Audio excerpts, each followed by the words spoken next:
I'm going to be talking about something that's very near and dear to my heart. And to do so, I will be using a little bit of my own personal experience. So I hope you get something out of it.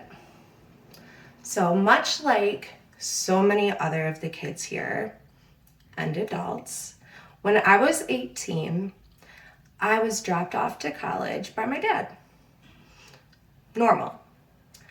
I would go on to not see him again for another 10 years. Now, this doesn't have anything to do with a falling out, and it really doesn't even have anything to do with distance. In 2007, my father became one of the 2.5 million incarcerated individuals within the United States. 2.5 million. That's of 2016. Now, if you look back at the 80s, it was more of a half a million people within the court system, 500,000 people in prison and jail. Now, 500,000 still does not sound great, but how could we go from 500,000 to 2.5 million in just a couple decades? Well, I'll tell you, it really doesn't have anything to do with people just getting worse. It all started in the 1980s with the whole mindset of tough on crime. Now, tough on crime basically was all about the war on drugs and minimum sentencing laws, things of that nature that basically are tactics of scared straight. So let's scare them straight. They're gonna go in there and they're gonna just get the most possible sentence so that'll deter people from doing it. I think we all know that that's not exactly how that works.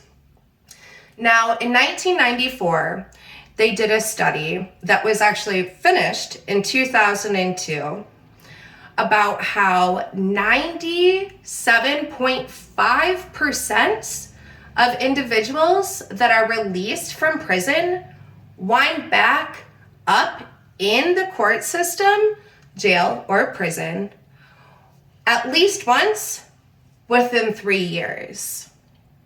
My father, after 10 years, was released and back in jail within a year. So that is very realistic.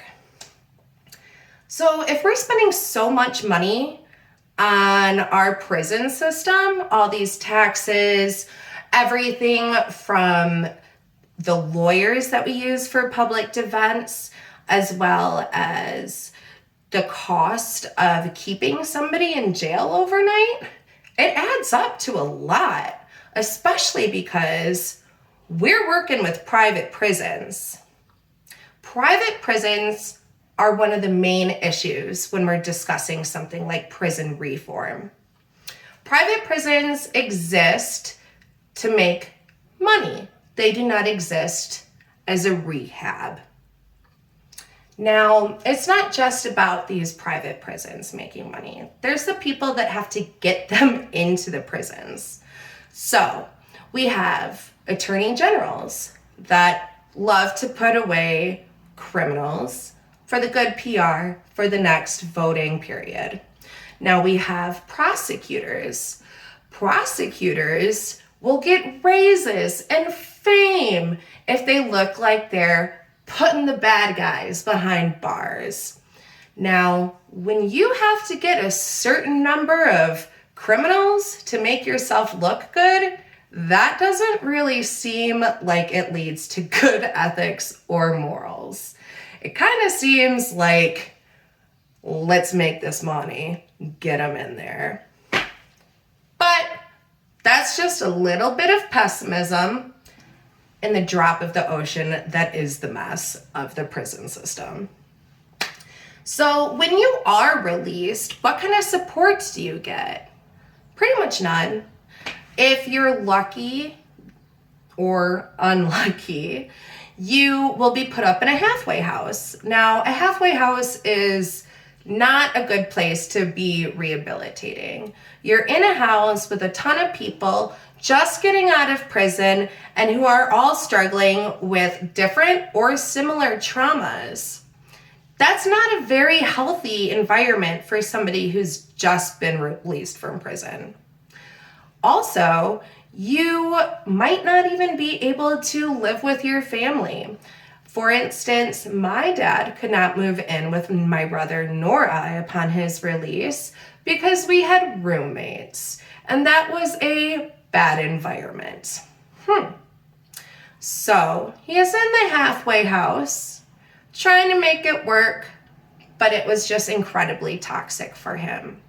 He can't find anywhere to live because he doesn't have any money for a security deposit. And nobody really wants to see his history, as well as the fact that he doesn't have a job. So what does he do? He decides he'll move into a houseboat on the marina on the Detroit River.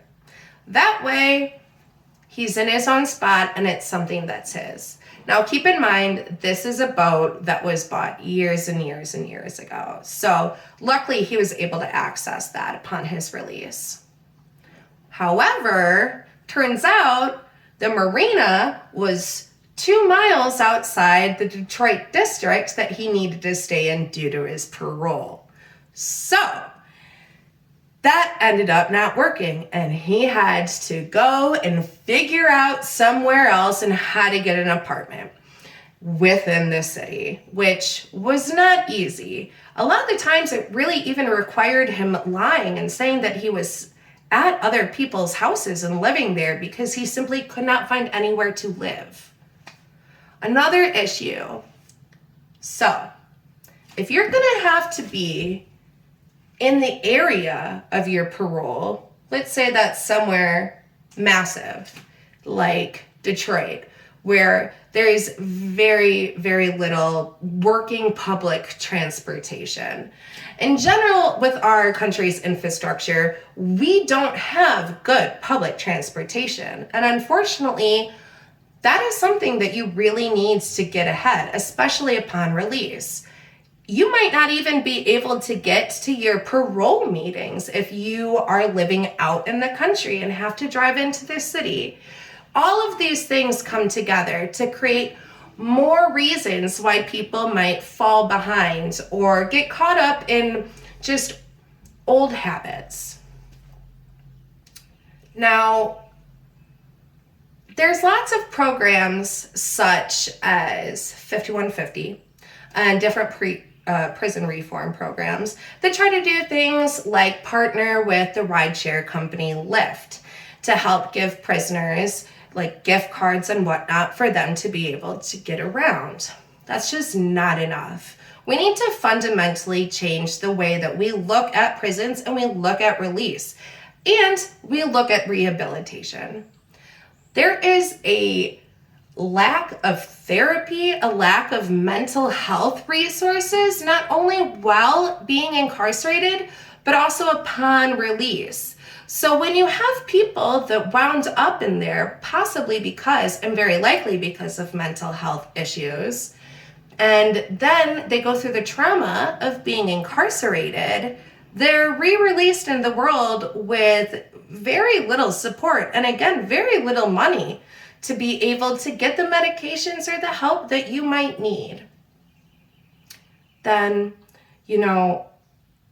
this just really is something important to me, the aspect of the mental health issue, because my dad, for the whole 10 years that he was incarcerated, he showed extreme manic behaviors within imprisonment and then before. In fact, that's pretty much what got him in there.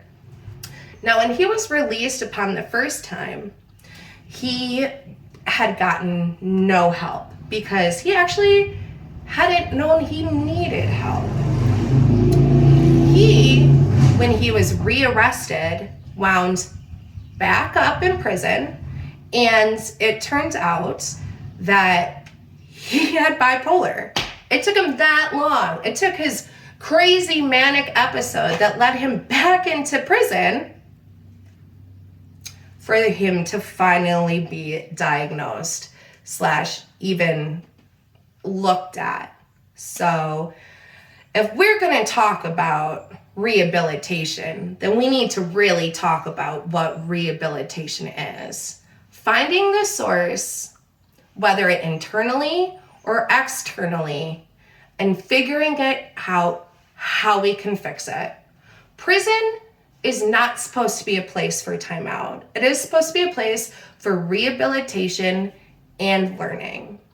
My passion for justice reform, freedom, and health are what make me so incredibly attached to this subject. And we need to vote, and we need to make our voices heard here on the outside, because so many felons and prisoners are incapable to even vote on proposals and laws that would change something that only they are experiencing. Thank you.